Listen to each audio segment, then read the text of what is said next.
Hey everyone, this is Stephy Hogan with CreativePro, and today I want to show you how to make a looping animated GIF with PowerPoint that you can then use in PowerPoint. I know it's very meta. So this is the one that I created, and I created it using just a whole bunch of regular old shapes here in PowerPoint. So these locking mechanism things here, those I actually made from this arc shape. Let me zoom in. And then all I did was take some rectangles and, merge them. So select that one, and this one. And then I go to shape format at the top. And I come over here to the merge shapes tool and choose union. And now that is just one shape that I can style like I did these over here. So for the locked, when the lock is locked, I want the little thing on the front to be red, and then the locking arm to be red. And when it's unlocked, we have a bit of a perspective shift, and then we've got green and green. So all the same pieces. I can get rid of this guy. We'll pull it over here. And all I did was just perfectly line these up like so. And then this piece, and like these are all just separate pieces. And we'll bring those together, and everything is just kind of, you can use the centering tool.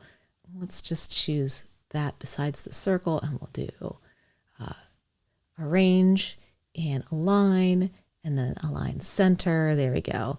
And then let's see, arrange, align, and then line middle.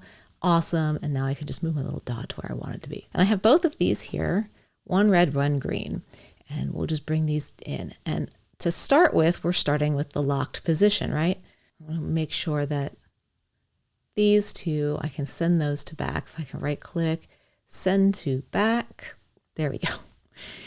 And then these are the lines that show up when it like click goes back to locked. So that's just generally the function of this. So here, this is where I have everything put together the way I want it to be.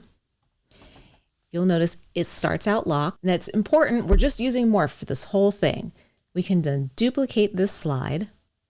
That way everything stays the same, right?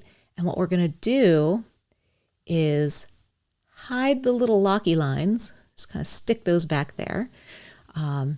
This one and this one will then be this bright green color. So let's make it that green, okay? And then everything kind of shifts a little bit so that we see more of the outline of what's underneath. Let me show you what I mean here. We'll just select the top ones and just hit 4 times. We'll go over, right? And then when it's open, this guy's on the right. And then our locky bits come up. So from here to here, if we apply a morph transition, go up to the transitions ribbon here, choose morph with that second slide chosen, and then hit preview. There we go. It automatically changes the color for me. It changes the position, and it hides the doodly-doo. That's the official name, doodly-doo. And we have this perspective shift. Now it's really, really long, so I want to make it really short. So I already have some of these made. Let me delete this slide, and we'll just come down to here. So if we hit preview, there you go. This one is set up to go at 0.25 instead of 2 seconds. I have it after 0 seconds, so it's automatically going to forward all by itself.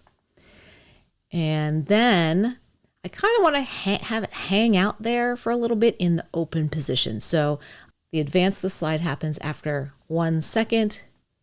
And then, because we're making a looping animation, and I want something to visibly happen between the open state and the lock state to get back where we were, then I will duplicate this original slide, and I just push it down to the end. And this also has morph transition on it. So what happens from here, if I put that in a preview mode, that was really fast. Let's try that again. That's what we've built just with shapes and using Morph. And remember, if there's weird stuff, there's something I showed you before about getting Morph to work. Go back and look at some of the other videos. If Morph is doing something hinky, go watch that video to see how to have it how to fix it. Now, I want this to be end result, a GIF. See that this is this size, right? It's not the full size of the slide. So what I've actually done is made a second slideshow, a second deck, and I made a custom slide size to fit all of these pieces. So to change your slide size to be something custom, go up to Design, and then all the way over here to Slide Size and choose Custom Slide Size. So for this one, I have this very specific width and height, 3.149 inches by 3.84 inches.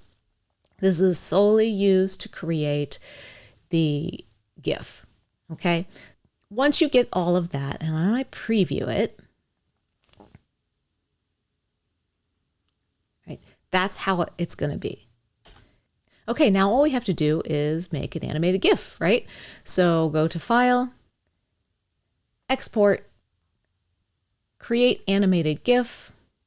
I usually just leave everything as default, and then I create my GIF. Let's save it to the desktop. Okay, and let me come back to that other slide here. We'll delete this one. Let's pull in the one I just made. So let me go into my desktop folder. Oh, it's right here. Looping Lock Animation GIF. Let's just drag it on here, and there you go. It will play during the duration of that slide, so don't go too crazy with your animations. But if you do want to do something fun that isn't too distracting, micro animations are a great way to do that, and this is one way to do it. Well, I hope you enjoyed this video. If you did, be sure to give it a like and subscribe to our channel. And for thousands more how-to articles and tutorials, visit our website, creativepro.com, and become a member today. Thanks for learning with us.